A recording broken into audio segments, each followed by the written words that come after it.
Okay, I'm back with another video. So this time I'd like to share my experiences and some of the tips for preparing for IELTS exam. IELTS is something I would consider it as a first step for applying for anything like study abroad or not only US, for any of the other countries. So here are my tips that I can say based on my experience of writing IELTS. So they are: practice, practice, practice. First thing I would say is just practice each and everything that you are studying, because practice is something that makes us perfect. Even though I sound like a teacher, I did practice a lot. Practice definitely makes you perfect with your English, because English is definitely not our native language, and the only way that we can ace English is by practicing. You can practice it in home, or you can take mock tests or mock interviews in the second thing is you need to understand the test format. IELTS is an exam with a different pattern of exam. It's not like just you sit for one exam and it's gonna end in the same way. There are three sections. If you know, you know. You can search in the Google or anywhere: speaking, listening, writing, and like an interview test. So these are all the four different sections, and it's really important to understand the format, because each individual section will have their own band score, and they'll combine all this band score and you'll get a final band score. So it's really important for you to get to know the pattern of the exam, and that really helps in boosting up your band score. The third thing is it's really important for time management when you're writing the exam or taking the mock test, because I faced an issue when I was doing the writing section. We definitely underestimate the time that we are going to take for writing, because we need to think of the words and then we need to put it up in such a way that it kind of sounds like a natural English speaking. We are trying to put down the words and make sense of that words and trying to write an essay. So it's really important to have that time management. The reason why I'm stressing this out is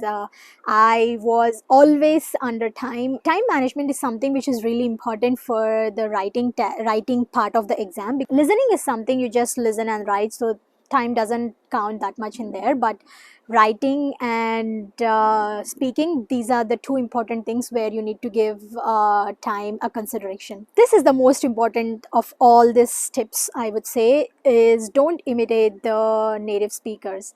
I know it sounds funny, but mostly when we are trying to speak with them, automatically we tend to imitate them unconsciously, and I would say it's a bad idea, because it's not something they're going to see your slang, but it's something, the vocabulary and the words that you are using in your sentence formations and the confidence. Like, these are the main things that they're going to look when you're speaking, and also the fluency.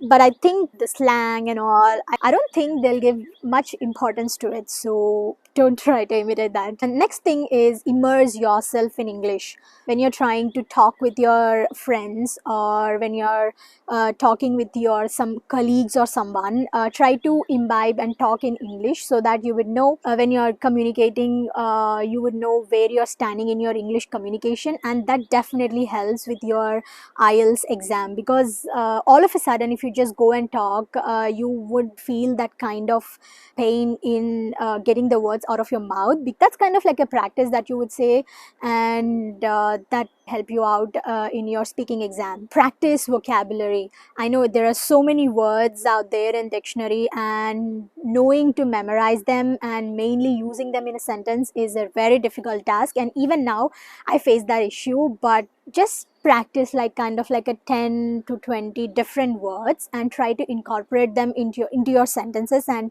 don't try to use or tend to use such words intentionally or forcefully into the sentence. Speaker who is doing examination will surely know that you're trying to impose a different kind of word in a sentence. So if you try to practice that in your daily life, then that would give you kind of like a ease and fluency when you're trying to give that exam of speaking.